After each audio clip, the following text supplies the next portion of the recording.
fais 5 demi.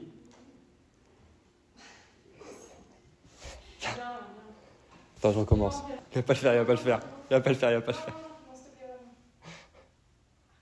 Benji, fais pas. Chut, à ta machine.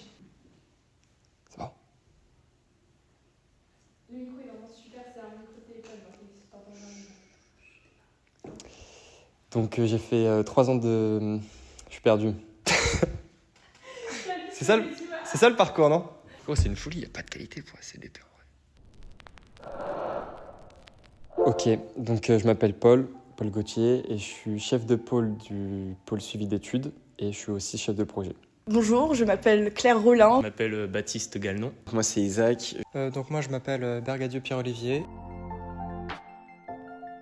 J'ai fait donc 3 ans de prépa au lycée Condorcet à Paris, en MP. Alors moi j'ai fait ma prépa au lycée Jeanne d'Albret, donc c'est un lycée dans les Yvelines, à Saint-Germain-en-Laye, MPSI. Et après j'ai fait PSI, et j'ai 5 demi. Donc moi j'ai fait parcours classique.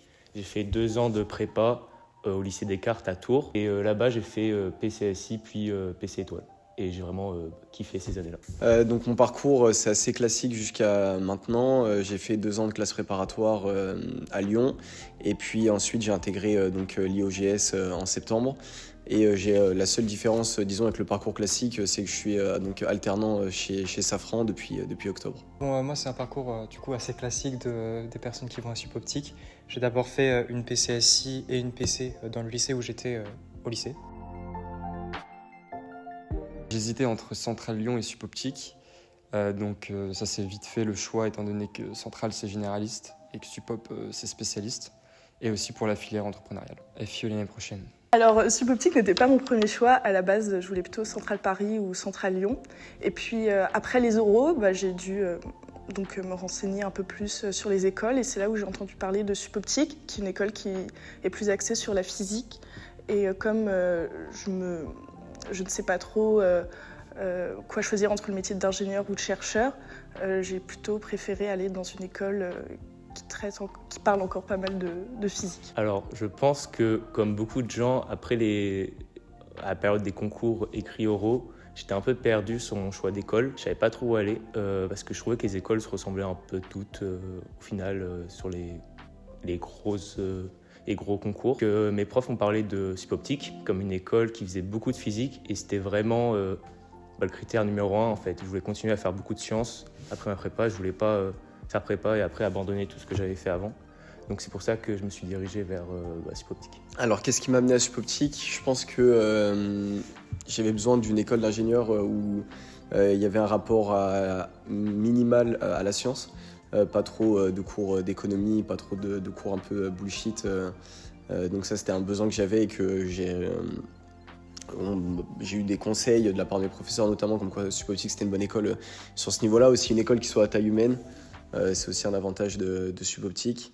Et puis voilà, après j'avais eu des amis qui étaient passés par là, donc voilà comment je suis arrivé ici. Alors moi c'était pas un choix évident parce que j'étais assez indécis en fait, je vais jusqu'à même au milieu de ma PC.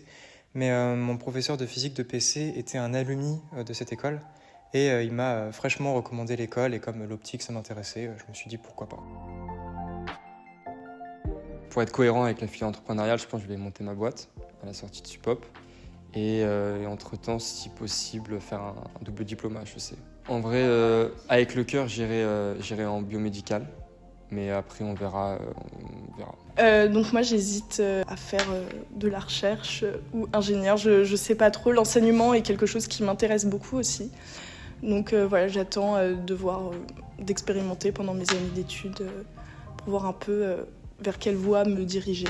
J'ai une petite idée, j'hésite encore bien sûr, mais soit je partirai en recherche et donc je ferai une thèse, mais si j'ai pas la foi de faire la thèse après mes 3 années à Supop, je pense que je travaillerai directement forcément. Préférence en tant qu'ingénieur R&D, ça fait aussi un peu le lien avec mon poste à Optoservice en tant que chef de projet. Du coup, je suis directement dans le concret et je vois un peu ce que ça fait d'être dans des projets et surtout de mener des études. Dans l'idée, moi, ce serait plutôt de l'ingénierie plutôt que de la recherche. Déjà, ça, a priori, c'est plutôt sûr. Étant alternant encore là pendant 3 ans, idéalement, moi je me plais plutôt bien dans mon entreprise, donc si j'ai la possibilité de continuer dans cette entreprise, au-delà des 3 ans, pendant encore quelques années. Voilà, c'est quelque chose qui pourrait m'intéresser. Après, pourquoi pas à terme de l'entrepreneuriat, une fois que je me serais fait une expérience assez grande en entreprise. Non, pour le coup, j'ai pas du tout d'idée de ce que je veux faire après, étant donné que le domaine de l'optique est extrêmement vaste, hein, peut aller du spatial aux caméras ou n'importe quoi. Et même souvent, les gens qui sortent de Suboptique, assez souvent décident de se réorienter vers d'autres domaines. Donc je préfère me laisser toutes les portes ouvertes pour l'instant. Donc mes 2 qualités, je dirais, pour être chef de projet, c'est l'autonomie, je suis autonome, et aussi le contact, l'aisance avec les autres personnes, les chercheurs, etc. Alors moi, je suis quelqu'un de très organisé.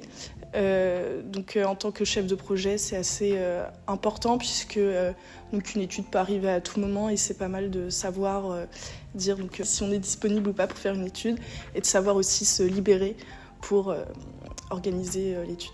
Alors j'ai beaucoup réfléchi à ça. Je me suis dit que l'adaptabilité pouvait être la qualité qui me venait à l'esprit. Vu qu'en tant que chef de projet, il faut vraiment savoir s'adapter, mais sur différents plans, que ce soit avec les entreprises intervenants et surtout aux imprévus qu'on va rencontrer, soit des imprévus techniques ou logistiques. Il faut vraiment savoir écouter et réagir quand on rencontre des problèmes. Et donc c'est pour ça que je pense que je fais un bon chef de projet. Je pense que dans mon rôle à la JE, ce qui est le plus important, c'est la rigueur en tant que chef de projet. C'est important parce qu'en fait, il y a des responsabilités qui sont assez grandes liées à des timings et à un sérieux que l'on doit aux clients. Comme Isaac, du coup, je dirais que la rigueur et le sérieux, c'est vraiment important en fait, pour être chef de projet parce qu'il faut suivre de manière rigoureuse déjà l'intervenant et donner des nouvelles régulièrement aux clients, mais aussi remplir de manière rigoureuse les documents officiels parce que c'est ça qui va nous protéger ensuite au cours de l'étude et donc il faut vraiment être attentif aux détails des documents. Merci à toi. Merci à toi. Merci Emma.